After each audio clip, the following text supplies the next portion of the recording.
Welcome back. Let's take a look at what we're going to discuss in week 2 of our training. So we're going to talk about this thing we call pressure points. And really, when we think in terms of pressure points, they may or may not signal a need for training. But there's 8 particular pressure points that you want to be concerned with that could basically suggest, hey, we need some training. First one would be legislation. Let's say you're in an industry that is heavily regulated by the law.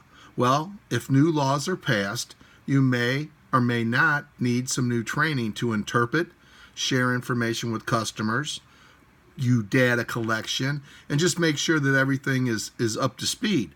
So legislation could be a big one as far as if we need training. Now, it's not your job to keep track of the legislation. That would come from like your human resources department or your safety department or somebody in your group that would especially be responsible for making sure that when there are legislation changes, that the proper training is given to the employees if it's something that you need.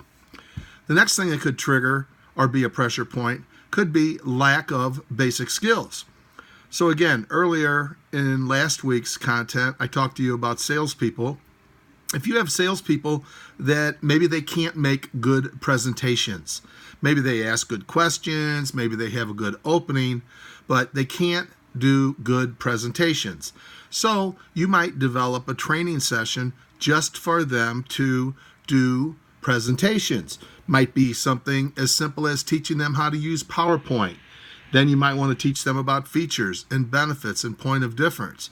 But it could be something very simple that we have people that don't have the basic skills to get the job done.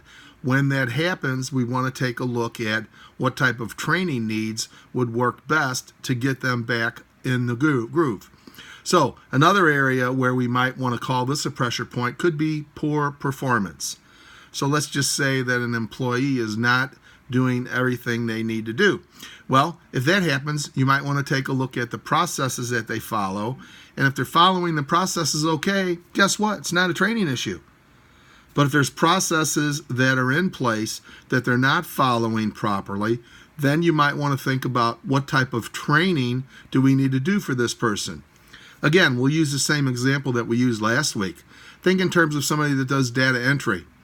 If they don't have the necessary skills or ability to go ahead and enter the data, do it correctly in a timely fashion, we would want to take a look at, okay, what do we need to do for them? Do we need to give them a basic typing course? Do we need to give them a basic course in interpreting the data? Could be a training issue. This is a big one. The next one that could facilitate new training is technology.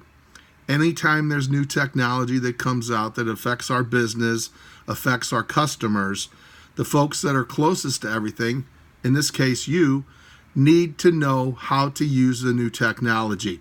Could be something as simple as an app, could be a new toy that we use. Maybe, remember when computers came out? Nobody knew how to use them.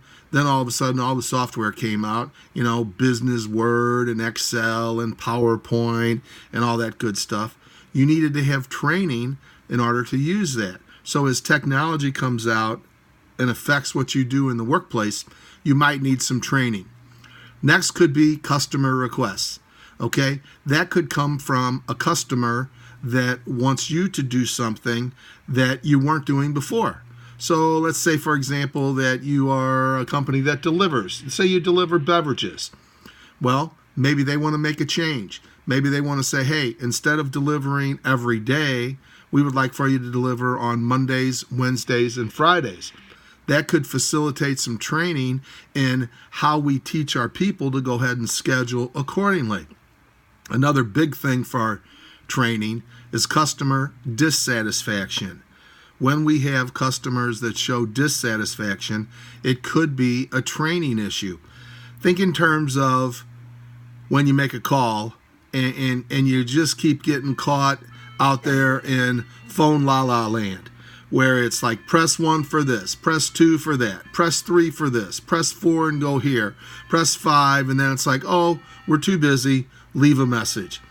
Well, when companies take surveys and that shows up as customer dissatisfaction, they might want to then, in turn, go back to some portion of their call being handled by a live person. Or maybe it could be a technology issue like we talked about earlier. But you have to think in terms of what can we do to reduce or eliminate this customer dissatisfaction. The next thing that could facilitate some training are new products. Anytime a new product comes out, it has changes involved with it from what you've been currently using or doing. So you might want to think in terms of, okay, we got a new product out. What type of training do we need to give our people?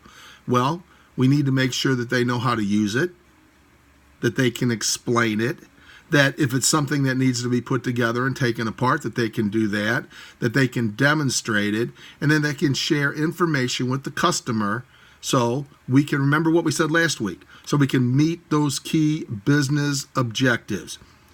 The next area for training could be because we're raising the bar. We are putting in new, higher standards. And a real easy one, and this probably doesn't apply to any of you guys, but think about this. Let's just say that you are involved with data entry and you have to do 50 words per minute. You have to key in 50 words per minute. And let's just say then that the standards are raised. Now they want you to do 65 words per minute. Well, it might take some training to get you up to speed so you can do those extra words per minute. So we call those pressure points. And the way that we decide what we're going to do is through this task analysis. As you look through the book, you're going to see what a task analysis is. It's where you take a look at what people are doing, how they do it, and then determine, okay, do we need to make some changes? So we have 3 levels of analysis. First, we'll take a look at the organization. Is everything in place for the organization? Meaning, do we have tools? Do we have resources? Do we have the right technology? Do we have the right manpower? Then we're going to take a look at the individual. We're going to take a look at the person that does that particular job and make sure that they have the competencies to do that job. Finally, we're going to go ahead and take a look at the job itself. All right, and the best way we do that is through observation. We will take a look at how the job is done. A good way to do that would be have your senior management people involved, have yourself involved, and have an outsider involved, and take a look at the task at hand. And then say, okay, why do we do this? How long does it take? What is our error rate? And how often do we need to make changes in this particular process? So that's the level of analysis that we're going to take a look at. Finally, let's talk a little bit about adult learning theory. Adults, when they get into learning, the first key is they need to know why they're learning. Okay, and just like last week we talked about, it contributes to business goals. We need to take this down to a lower level. You need to take it right down to the employee level. So as an adult, is this going to help me make more money?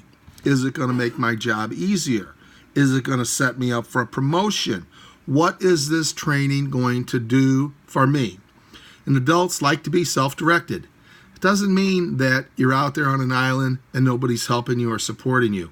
But there's various methods of training, which we'll learn more about, that are self-directed, self-paced, but they fit the bill for adults.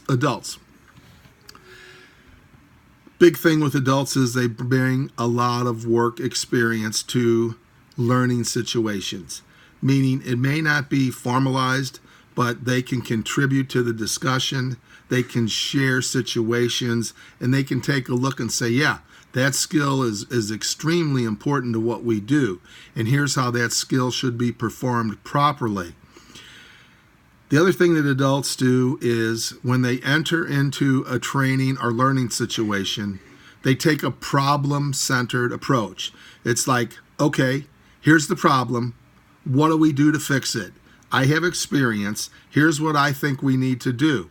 And then we figure out, okay, is this the right tactic?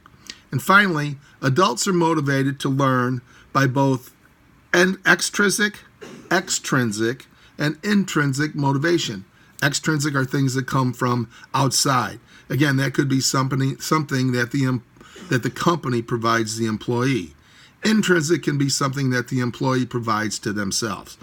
So this is all wrapped around this topic that we call task analysis, where basically you break down a job into all of its functions, you take a look at what needs to be done, and then determine, okay, here's the training applications that we're going to provide. And all of this is going to do what?